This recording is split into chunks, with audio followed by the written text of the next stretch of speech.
Parker Schnabel's journey to wealth is a riveting tale that began with his grandfather, John Schnabel, chasing gold in the Klondike during the early 1900s.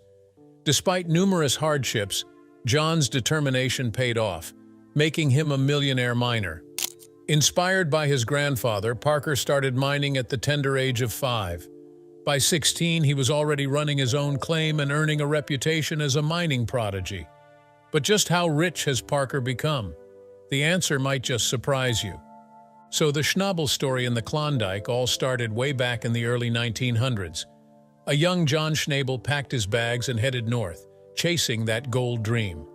And one thing's for sure, it wasn't easy. Those early years were rough, lots of hardships and tons of failures.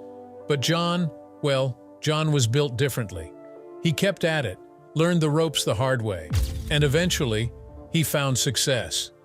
Decades of mining sharpened his skills, turning him into one of the most experienced miners in Klondike. By the time he was older, John Schnabel was sitting on a multi-million-dollar gold pile, all thanks to his hard work and determination. The Schnabel legend wasn't done yet. Enter Parker, John's grandson. From a young lad, Parker looked up to his grandpa, practically soaking up gold mining knowledge like a sponge. Even as a kid, you could tell Parker had a natural knack for this mining thing. And let's just say, he was more than determined to keep the family business thriving. This passion for gold started young, way younger than you might expect. Parker Schnabel's story in the gold game starts way back when he was just 5 years old. His grandpa John, who was a total mining legend himself, let little Parker tag along with the crews to the mines near Haines, Alaska. Now, most kids that age are all about cartoons and Legos, but Parker, he was hooked. The sound of the machines, the dirt flying, and the coolest part, seeing real gold come out of the ground. Forget video games, it was like a real-life treasure hunt for him. As Parker grew up, his love for gold mining only grew stronger.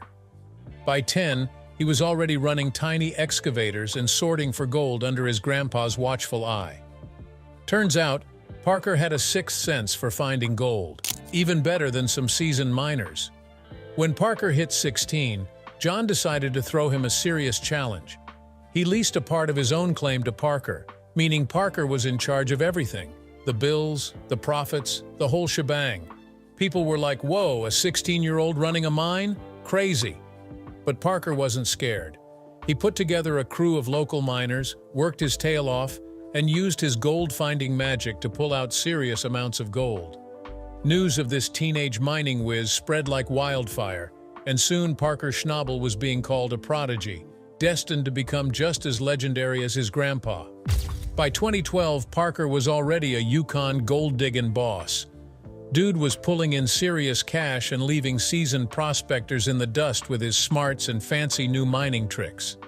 This young prodigy caught the eye of some reality TVs who were itching to make a show about, you guessed it, gold mining.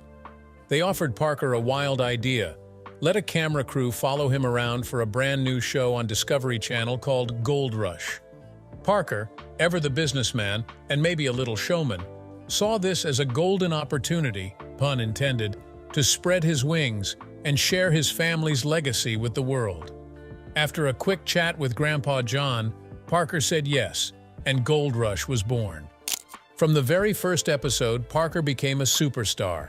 Viewers couldn't get enough of his youthful energy, his brain packed with gold knowledge, and the way he hustled like nobody's business. Gold Rush blew up, and Parker Schnabel became a household name, one of the hottest young guns in the gold mining game. But the fame didn't slow him down one bit. He doubled down on his Porcupine Creek operation, bringing in bigger, badder machines and a whole new crew.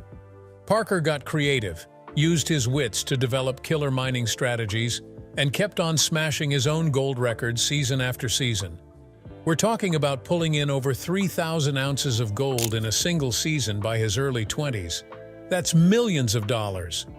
Parker took his TV fame and his mining genius and turned it into an empire. He set new bars for making money and getting the most gold out of the ground. Thanks to Gold Rush and his own undeniable talent, Parker went from a promising rookie to an elite force, changing how the whole gold mining game is played.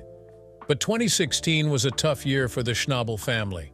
We lost Grandpa John, a legend in these gold fields. He was 96 and lived a life most can only dream of. But for Parker, it wasn't just losing a hero, it was losing his biggest supporter. Grandpa John had been there since Parker was a little kid, teaching him everything he knew: how to read the land, how to run a crew, how to find that difficult-to-catch gold. He'd built Parker up, made him strong enough to handle this crazy mining life. Now, with Grandpa gone, Parker was standing alone for the first time. It was emotional. But you know Parker, that fire in his belly wouldn't let him quit. He wouldn't let Grandpa John down and vowed to carry on the legacy, making him proud. Laying Grandpa to rest, Parker took the reins of Schnabel Mining. He set some serious goals, bigger digs, more gold than ever before. He even grabbed a bunch of new claims across the Yukon, including the legendary Eureka Creek, rumored to be the richest untouched ground around. Suddenly, Parker wasn't just running one mine, he was a mining mogul. Multiple claims scattered across the Yukon. It was a whole new ballgame.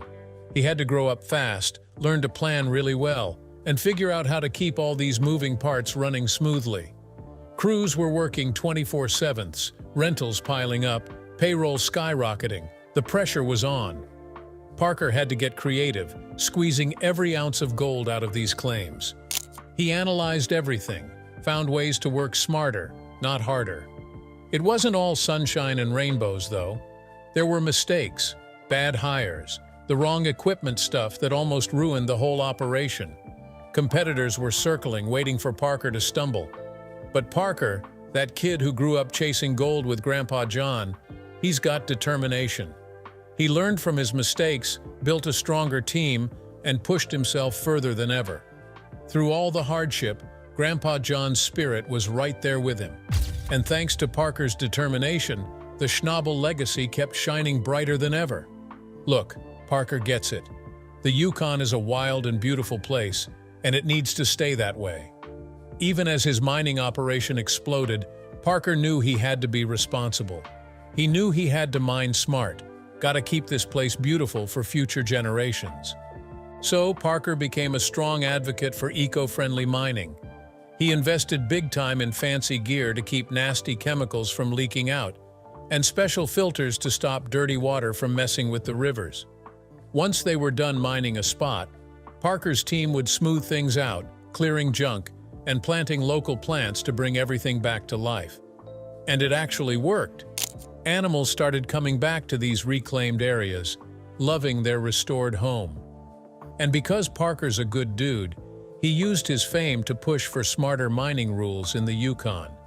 He worked with the top leaders to create laws that protect the environment while still letting people mine responsibly.